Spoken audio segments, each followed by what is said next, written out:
Good morning friends, so welcome to the prelims booster session. आज का पहला topic है tensions rise in the Arctic.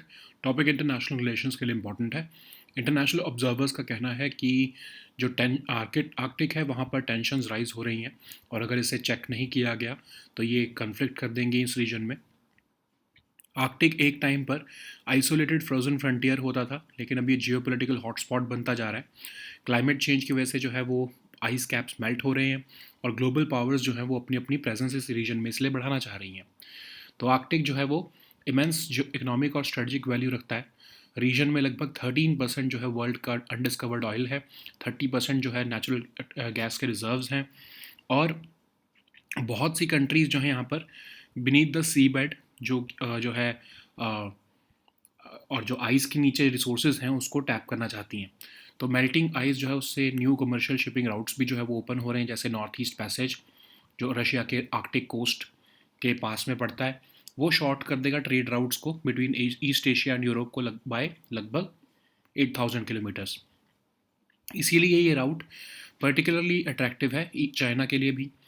और unlike Antarctic, Arctic जो है वो यूएन क्लॉस के जो है वो अंदर आता है, तो मतलब यूएन क्लॉस में कंट्रीज़ यहाँ पर सी बेड टेरिटरीज़ को क्लेम कर सकती हैं। आर्कटिक टेरिटरी जो है वो कंट्रोल होती है अभी जो है वो 8 कंट्रीज़ द्वारा, और ये कलेक्टिवली इन्होंने आर्कटिक काउंसिल भी बनाया हुआ है। लेकिन कंट्रीज़ जैसे कि कनाडा, डेनमार्क, रशिया, ये अपनी अपनी ओवरलैपिंग टेरिटोरियल क्लेम्स भी जो है आर्कटिक पर रखती रहती है। ठीक है।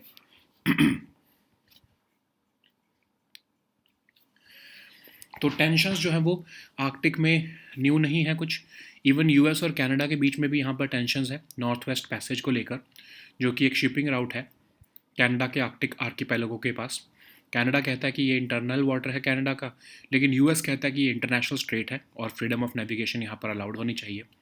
इस डिसएग्रीमेंट जो है की वजह से यूएस और कनाडा के रिलेशंस में भी जो है वो फ्रिक्शन आती है। और यूएस प्रेसिडेंट डोनाल्ड ट्रंप तो ऑलरेडी ग्रीनलैंड को भी जो है वो परचेज़ करने को कह चुके हैं।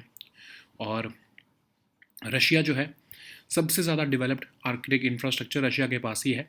वर्ल्ड की अकेली nuclear powered ice breaker fleet Russia के पास ही है। रशियन ऑफिशियल्स तो इवन जो है नॉर्वे के स्वालबार्ड आइलैंड को भी जो है अब मॉस्को के कंट्रोल में रखना चाहते हैं, जिसकी वजह से जो है नाटो कंट्रीज़ जो है वो अलार्म्ड होती हैं। नेटो और चाइना जो है वो भी अपना अपना क्लेम यहाँ पर रखते हैं। स्वीडन और फिनलैंड जैसे ही नेटो में आए हैं उससे आर्कटिक डायनामिक्स और चेंज हो गए हैं। इस अलायंस की वजह से जो है अपनी प्रेजेंस वहाँ पर वो इंक्रीज़ कर रहे हैं। चाइना जबकि आर्कटिक का कंट्री भी नहीं है, लेकिन फिर भी अपने आप को वो नियर आर्कटिक स्टेट डिक्लेयर कर चुका है 2018 में, और एक न्यूक्लियर पावर्ड आइस ब्रेकर बनाना चाहता है। और वो रशिया के साथ कोलैबोरेट करके जॉइंट नेवल ड्रिल्स भी करता है। तो आर्कटिक अब कोई एक फ्रोजन वेस्टलैंड नहीं है, बल्कि एक जोन बन चुका है फ्यूचर कन्फ्लिक्ट का, अगर मल्टीलैटरल मैकेनिज्म्स नहीं बनाए गए कंपीटिंग क्लेम्स को मैनेज करने के लिए। नेक्स्ट हम टॉपिक देखते हैं, centre to own 49% of Vodafone Idea. ये टॉपिक आपके इकोनॉमी के लिए इंपॉर्टेंट है। तो इंडियन गवर्नमेंट जो है वो अपना इंक्रीज़ कर देगी स्टेक वोडाफोन आइडिया में by nearly 49%, to nearly 49% actually. और गवर्नमेंट अब जो लार्जेस्ट शेयर होल्डर बनेगी, लेकिन फिर भी प्रमोटर्स को ही ऑपरेशनल कंट्रोल रखने को अलाउ किया गया है। तो ये इतना गवर्नमेंट का स्टेक कैसे बन गया? क्योंकि गवर्नमेंट को ये वोडाफोन आइडिया, जिसको हम वीआई कहेंगे, वीआई जो है वो ऑलमोस्ट 2.1 लाख करोड़ रुपीज़ ओ करता है, और उसमें से 36,000 करोड़ के आसपास जो है उसको अब इक्विटी में कन्वर्ट कर दिया गया है। वैसे तो मार्केट प्राइस सिर्फ 6.8 रुपीज़ है वोडाफोन आइडिया का, लेकिन 10 रुपीज़ पर शेयर के हिसाब से गवर्नमेंट को ये शेयर्स इशू किए गए हैं, मतलब 47% प्रीमियम पर गवर्नमेंट ने इसे खरीदा है। ठीक है, एक्चुअली खरीदा तो नहीं है बट कन्वर्ट किया गया है। अब ये इतना आपको लग रहा होगा कि गवर्नमेंट ने इतना महंगे में क्यों खरीदा इसको, तो ऑफ कोर्स एक लॉ था, एक कुछ लीगल रूल्स थे, उसके हिसाब से गवर्नमेंट जो है वो 10 रुपीज़ पर शेयर से नीचे नहीं खरीद सकती थी इसे। तो वीआई जो है वो सिग्निफिकेंट फाइनेंशियल चैलेंजेस फेस कर रहा है सुप्रीम कोर्ट के एडजस्टेड ग्रॉस रेवेन्यू ड्यूज़ की वजह से। और एजीआर एक मेट्रिक है जो डिटर्मिन करता है कि टेलीकॉम ऑपरेटर्स कितना अपना शेयर गवर्नमेंट के साथ करेंगे रेवेन्यू का। तो इसी के ऊपर सारा कन्फ्लिक्ट था। डिपार्टमेंट ऑफ टेलीकॉम का कहना था कि एजीआर में सब वो रेवेन्यूज़ आते हैं, चाहे वो नॉन टेलीकॉम सोर्सेज से भी हों, लेकिन टेलीकॉम कंपनीज़ कह रही थी कि नहीं, सिर्फ एजीआर में वही रेवेन्यू हम शेयर करेंगे जो टेलीकॉम सर्विसेज से आता है। तो ये बैटल जो है वो कोर्ट तक गई, कोर्ट ने जो है वो गवर्नमेंट के फेवर में रूल किया और टेलकॉस को कहा कि आप एकदम से नहीं दे सकते तो ईयरली इंस्टॉलमेंट्स में पैसा दो। यूनियन कैबिनेट ने सितंबर 2021 में 4 साल का मॉरेटोरियम रख दिया स्पेक्ट्रम और एजीआर ड्यूज़ पर और कहा कि आप अपने जो इंटरेस्ट देना है अपने डेफर्ड पेमेंट्स पर उसको इक्विटी में कन्वर्ट कर सकते हो at the end of moratorium period. तो ऑफ कोर्स गवर्नमेंट ने एक फाइनेंशियल बूस्ट दिया है वीआई को स्पेक्ट्रम जो ऑक्शन के ड्यूज़ हैं उसको इक्विटी में कन्वर्ट करने के लिए। मिनिस्ट्री ऑफ कम्युनिकेशन ने ये आउटस्टैंडिंग स्पेक्ट्रम ऑक्शन को इक्विटी में जो है ड्यूज़ कन्वर्ट कर दिया है। वीआई का टोटल डेट लगभग 2.3 लाख करोड़ है, जिसमें से सिर्फ अभी 36,000 करोड़ ही यूज़ हुआ है सिर्फ। ओके, इक्विटी कन्वर्जन से लेकिन वीआई अपना कुछ एटलीस्ट कुछ पार्ट तो स्पेक्ट्रम के ड्यूज़ का कम कर पाएगा जो डेट है। और अगर ऐसा ना करते वो तो सितंबर 2025 के बाद उन्हें जो है 40,000 करोड़ का जो है वो एनुअल इंस्टॉलमेंट देनी पड़ती गवर्नमेंट को। तो वीआई का टोटल डेट जो है वो इससे सिर्फ 37,000 करोड़ ही रिड्यूस हो रहा है, कोई फ्रेश कैपिटल इन्फ्यूजन नहीं हो रही है। गवर्नमेंट को अगर वो और ज़्यादा अलाउ कर देते हैं कि वो जो बाकी के डेट को भी इक्विटी में कन्वर्ट करे तो फिर ऑफकोर्स 50% से ज़्यादा ओनरशिप चली जाएगी और वीआई फिर एक पीएसयू बन जाएगा। वीआई जो है वो 25,000 करोड़ रुपए डेट में रेस करना चाहता है। तो जब जैसे अब जो ये गवर्नमेंट का स्टेक ज़्यादा बढ़ा है तो इसकी वजह से जो है कंपनी को सिक्योर लोन्स रेज करने में आसानी होगी थोड़ी। ओके, नेक्स्ट हम टॉपिक देखते हैं नीति एनसीईआर स्टेट्स इकोनॉमिक फोरम। ये टॉपिक आपके गवर्नेंस के लिए इंपॉर्टेंट है। यूनियन फाइनेंस मिनिस्टर जो है वो नीति एनसीईआर स्टेट्स इकोनॉमिक फोरम का पोर्टल लॉन्च कर रहे हैं और ये डेवलप किया गया है नीति आयोग द्वारा in collaboration with national council of applied economic research. तो ये एक कॉम्प्रहेंसिव रिपोजिटरी ऑफ डेटा देगा सोशल, इकोनॉमिक और फिजिकल पैरामीटर्स पर स्टेट के फाइनेंसिस के ऊपर for a period of about 30 years. पिछले 30 सालों में क्या फाइनेंसेस रहे हैं, सोशल स्टेटस क्या रहा है, स्टेट का फिजिकल पैरामीटर्स कैसे रहे हैं। तो ये स्टेट के लेवल पर रिपोर्ट निकाली जाएंगी। मैक्रो और physical landscape of 28 Indian states present करेगा हमें ये। डायरेक्ट एक्सेस देगा कंप्लीट डेटाबेस का across 5 verticals, demography, economic structure, physical, health and education. और ये शोकेस करेगा ग्राफिकल रिप्रेजेंटेशंस ऑफ की इकोनॉमिक वेरिएबल्स ओवर टाइम। तो ये एक्सटेंसिव रिसर्च पर बेस्ड होगा स्टेट फाइनेंसेस और critical aspects of physical policy और फाइनेंशियल मैनेजमेंट की। कंसोलिडेटेड सेक्टोरल डेटा देगा ये एक ही जगह पर और ये हेल्प करेगा बेंचमार्क करने के लिए data of each state against the other states. और एक फोरम बनेगा जो है पॉलिसी मेकर्स के लिए जिस पे वो इन्फॉर्म डिबेट्स और डिस्कशंस कर पाएंगे इस डेटा के से यूज़ करते हुए। नेक्स्ट हम टॉपिक देखते हैं एबल प्राइज 2025। ये टॉपिक आपके इंटरनेशनल रिलेशंस के लिए इंपॉर्टेंट है। तो एबल प्राइज जो है मैथमेटिक्स का रिसेंटली जापानीज़ मैथमेटिशियन मसाकी काशीवारा को दिया गया है। तो एबल प्राइज़ जो है वो साइंटिफिक अचीवमेंट्स मैथमेटिक्स में होने के ऊपर दिया जाता है। तो Norwegian mathematician Niels Henrik Abel के नाम पर ये रखा गया है प्राइज़। नॉर्वेजियन पार्लियामेंट ने 2002 में ये इस्टेब्लिश किया था। रेसिपिएंट्स जो हैं वो एक एक्सपर्ट कमेटी द्वारा चूज़ किए जाते हैं जो कि अकेडमी बनाती है under the advice of international mathematical union और यूरोपियन मैथमेटिकल सोसाइटी। सबसे पहला अवार्ड 2003 में दिया गया था। इसको हम नोबेल प्राइज़ के इक्विवेलेंट मान सकते हैं। और ये जो 2025 का प्राइज़ है ये जापानीज़ मैथमेटिशियन मसाकी काशीवारा को दिया गया है उनकी कंट्रीब्यूशन टू अलजेब्रिक एनालिसिस और रिप्रेजेंटेशन थ्योरी पर। ओके, नेक्स्ट हम टॉपिक देखते हैं NAFLD। ये टॉपिक आपके सोशल इश्यूज़ के लिए इंपॉर्टेंट है। रांची जो है वो पहला डिस्ट्रिक्ट बना है झारखंड में जहाँ पर एक लार्ज स्केल कैंपेन चलाया जा रहा है स्क्रीनिंग और मैनेजमेंट के लिए non alcoholic fatty liver disease के। तो non alcoholic fatty liver disease NAFLD जिसको हम कहते हैं, ये ब्रॉड रेंज ऑफ कंडीशंस होती हैं जो कि आपके होती हैं कि आपके high buildup of fat in the liver की वजह से। तो ये बिल्डअप ऑफ फैट जो है वो अल्कोहल की वजह से नहीं बल्कि सेडेंट्री लाइफस्टाइल और ईटिंग हैबिट्स की वजह से होता है। तो अर्ली स्टेज NAFLD जो है उसमें कोई हार्म तो नहीं होता, लेकिन धीरे धीरे अगर ये ना इसको चेक किया जाए तो ये लिवर डैमेज कर देता है जिसको हम सिरोसिस कहते हैं। तो हाई लेवल्स ऑफ फैट की वजह से जो है increase risk of heart problems भी, हेल्थ प्रॉब्लम्स भी होती हैं जैसे diabetes, high blood pressure, kidney disease. और अगर ऑलरेडी डायबिटीज़ है तो NAFLD इंक्रीज़ करता है आपके chance of developing heart problems को ऑल्सो। NAFLD बहुत कॉमन है उन लोगों में जहाँ पर जो है जो ओबेसिटी से डील कर रहे हैं या कंडीशंस जो कि ओबेसिटी से रिलेटेड है, जैसे टाइप 2 डायबिटीज़। NAFLD जो है किसी भी एज के पर्सन को अफेक्ट कर सकता है, इंक्लूडिंग चिल्ड्रन। करंटली कोई भी इसकी मेडिकेशन नहीं होती है, लेकिन इसलिए गवर्नमेंट जो डॉक्टर्स हैं वो वेट लॉस करने को कहते हैं, और उसकी वजह से फैट रिड्यूस होता है, इन्फ्लेमेशन रिड्यूस होती है, फाइब्रोसिस रिड्यूस होता है लिवर के अंदर। ओके, नेक्स्ट हम टॉपिक देखते हैं कार्टोसैट 3। ये टॉपिक आपके साइंस एंड टेक के लिए इंपॉर्टेंट है। इसरो के कार्टोसैट 3 ने इमेजेस दिखाई हैं अर्थ को एक डैमेज कितना हुआ है म्यांमार में। तो ये अर्थ ऑब्जर्वेशन सैटेलाइट है जो जिसने कि हाई रेजोल्यूशन इमेजेस दी हैं म्यांमार के अर्थक्वेक पर। तो पोस्ट डिज़ास्टर इमेजरी को प्री इवेंट डेटा के हिसाब से जो है वो कंपेयर किया गया है, और देखने को मिला उससे कि कितना डैमेज हुआ है। कार्टोसैट 3 क्या है? Third generation advanced earth observation satellite जो इसरो ने बनाई। ये रिप्लेस करती है IRS को और IRS सीरीज़ को, और हाई रेजोल्यूशन इमेजिंग कैपेबिलिटीज़ देती है। इसको PSLV C47 के थ्रू लॉन्च किया गया था। 509 किलोमीटर के ऑर्बिट पे इसको प्लेस किया गया है। हाईली एजाइल कैमराज हैं इसमें, high speed data transmission, advance computer systems लगे हैं, मिलिट्री एप्लीकेशंस भी हैं इसके। और जैसे कि कार्टोसैट 2 जो थी उसका 2016 की सर्जिकल स्ट्राइक्स में यूज़ किया गया था। कार्टोसैट 1, 2, 3 जो है वो हाई रेजोल्यूशन अर्थ ऑब्जर्वेशन देती हैं, अर्बन और रूरल प्लानिंग में हेल्प करती हैं। क्लाउड पेनेट्रेटिंग सर्वेलेंस भी हमें देती हैं रडार बेस्ड इमेजिंग के थ्रू। ओके, नेक्स्ट हम टॉपिक देखते हैं पोलर ऑर्बिट। टॉपिक आपके साइंस एंड टेक के लिए इंपॉर्टेंट है। रिसेंटली स्पेस एक्स ने एक प्राइवेट एस्ट्रोनॉट क्रू जो है वो लॉन्च किया है पोलर ऑर्बिटिंग मिशन पर। तो पोलर ऑर्बिट क्या होता है? एक type of low earth orbit जो कि 200 किलोमीटर से 1000 किलोमीटर के ऑल्टीट्यूड में हो सकता है।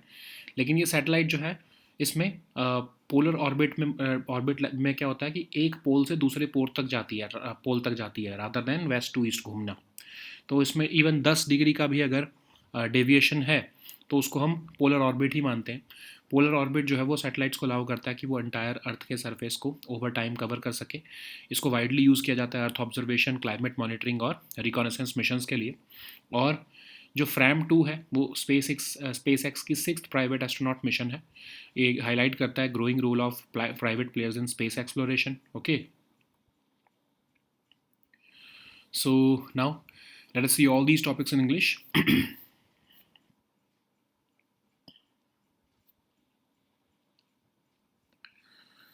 So the first topic is tensions rise in the Arctic. This topic is important for your science and tech section. So international observers have raised their concerns about escalating tensions in the Arctic, warning that if it is left unchecked, it could eventually spark conflict in the region. So Arctic, which was once an isolated and frozen frontier, it is now emerging as a geopolitical hotspot. Climate change is rapidly melting ice caps, and it is opening new sea routes and unlocking access to vast resources of untapped natural resources. So, in response, global powers are ramping up their presence in this region. Arctic holds immense economic and strategic value. According to a 2009 geological survey of US, region may contain 13% of the world's undiscovered oil and 30% of the untapped natural gas reserves. However, many of these resources are beneath the seabed or locked under ice. Apart from resources, melting ice is also opening up new commercial shipping routes. Notably, the Northeast Passage along Russia's Arctic coast could shorten trade routes between East Asia and Europe by nearly 8,000 kilometers. This route is particularly attractive to China, okay, which envisions it a polar Silk Road. Unlike the Arctic falls under the UN clause. Countries can claim seabed territories beyond their 200 nautical mile exclusive economic zones. Arctic territory is currently controlled by 8 nations, and which collectively form the Arctic Council.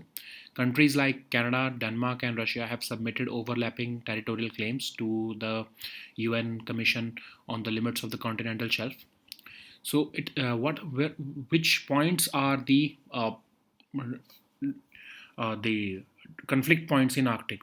First is of course the conflict between US and Canada. Okay, so one flashpoint is the Northwest West Passage, which is a shipping route to Canada's Arctic archipelago. So Canada asserts it as international waters, while the US insists it as an international strait with freedom of navigation. This disagreement remains unresolved and it adds friction to the US-Canada relations. Greenland already hosts the US Pacific military base, and we all know that US President is willing to purchase Greenland from Denmark, which is even raising concerns in Denmark and European security arrangements. Russia has the most developed Arctic infrastructure, whereby it has the world's only nuclear powered icebreaker fleet. Russian officials have even suggested that Norway's Svalbard Island should be under Moscow's control, a claim which has alarmed NATO countries. The entrance of Sweden and Finland into NATO has changed Arctic dynamics even further. This alliance has increased its presence in this region now. China, despite not being an Arctic country, it has declared itself as a near Arctic state in 2018, and it plans to build nuclear powered icebreaker, and it has expressed strong interest in Arctic shipping routes. Its collaboration with Russia, including joint naval drills, reflect shared strategic interests which concern western parts. So Arctic is no longer a frozen wasteland. This region is becoming a zone of future conflict if multilateral mechanisms fail to manage competing claims. So the next topic is Center to own 49% of Vodafone Idea. This topic is important for your economy section. So Indian government will increase its stake in Vodafone Idea to nearly 49% by converting an additional 36,950 crore rupees of the company's dues into equity. Previously holding about 23%, government will become the largest shareholder now, and the promoters will retain the operational control. So these dues that VI has been allowed to convert into VI had requested for the government to convert into equity stems from the uh, spectrum and auction payments and the deferred liabilities post AGR moratorium. So VI faces significant financial challenges which stemmed from the Supreme Court's ruling on the AGR dues. So AGR is a metric which is used to determine the revenues that telecom operators have to share with the government. Department of Telecom mandated that AGR includes all types of revenues, including non-telecom resources. But telecom companies were arguing that AGR should include only the revenues from telecom services. So a long-standing dispute ensued between the both sides, but then the court ruled in favor of the government, and telcos were allowed to clear dues in yearly installments. In September 2021, Union government even provided a 4-year moratorium on spectrum and AGR dues to the telecom companies. And government also allowed a one-time option to convert the interest on deferred payments into equity at the end of the moratorium period. So government has provided this financial boost to Vodafone Idea by converting spectrum auction and dues into equity. So why, when the market price of the Vodafone Idea shares was about 6.8, why the government has basically purchased this equity into at 10 rupees? So this there was a rule, there was some legal provisions which prevented issuance below the par value. So this rule forced the government to pay a significantly higher price despite the lower market value. This equity conversion helped VI to reduce part will help VI to reduce part of its spectrum dues. Without this move, VI would have faced a 40,000 crore annual installment after the moratorium ends in September 2025. So VI's total debt stands at 2.1 lakh crore, and this conversion reduces only 37,000 crores of it. No fresh capital infusion accompanies this move. Government cannot convert more debt into equity without exceeding 50% ownership, and it would turn VI into a PSU. VI has been seeking to raise 25,000 crore in debt. Okay, and now with government's increased ownership, this would help, or it would at least make it easier for the company to secure loans.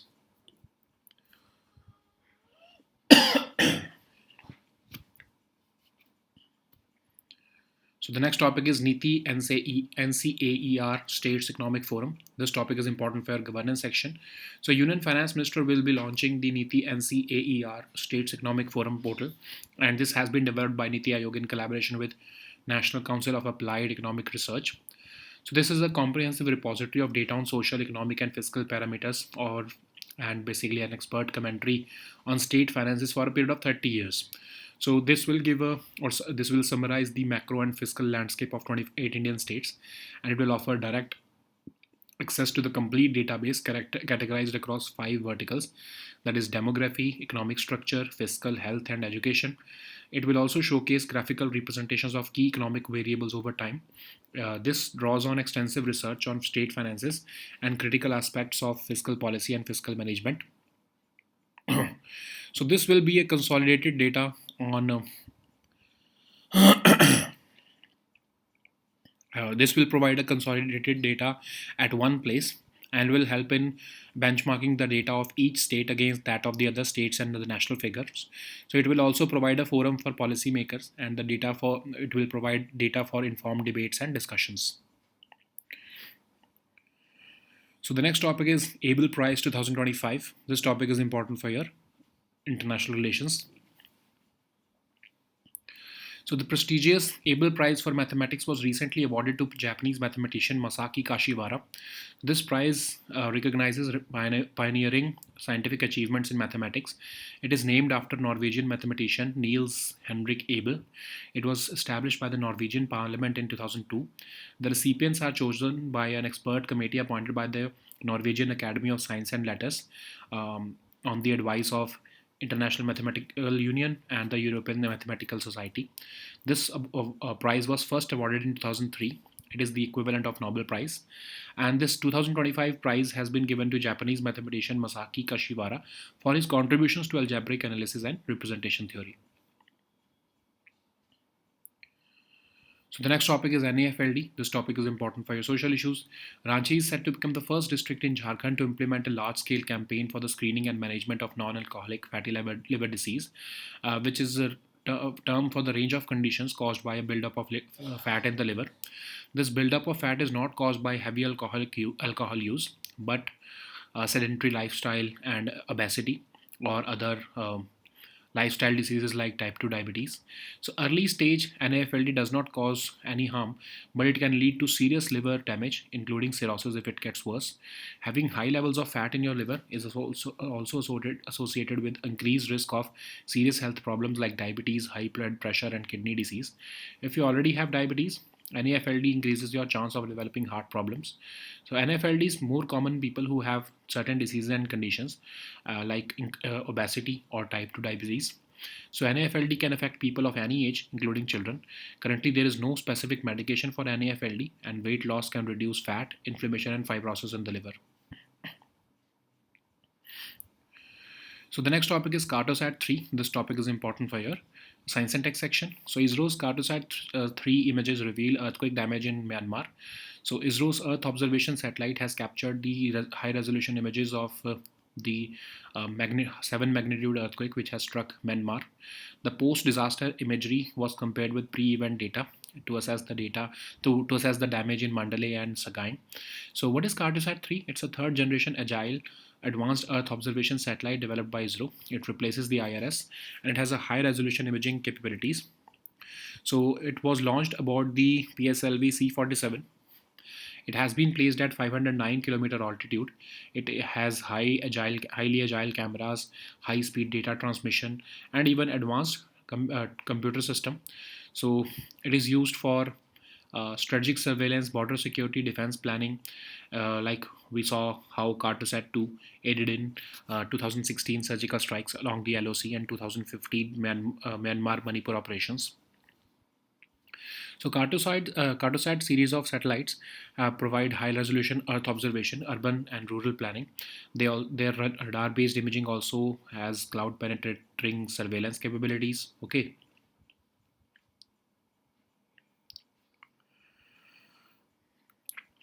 So the next topic is polar orbit. This topic is important for your science and tech section.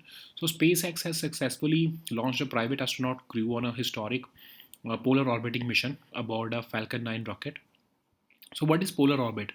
It's a type of low Earth orbit which ranges between 200 kilometers to 1000 kilometers in altitude.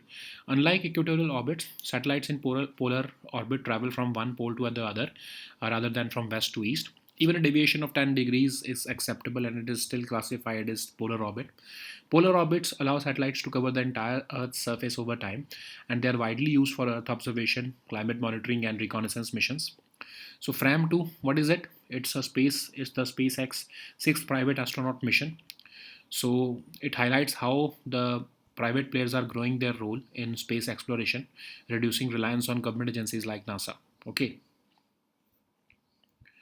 so these were the topics for today. We'll meet next time with new topics. Until then, goodbye and take care.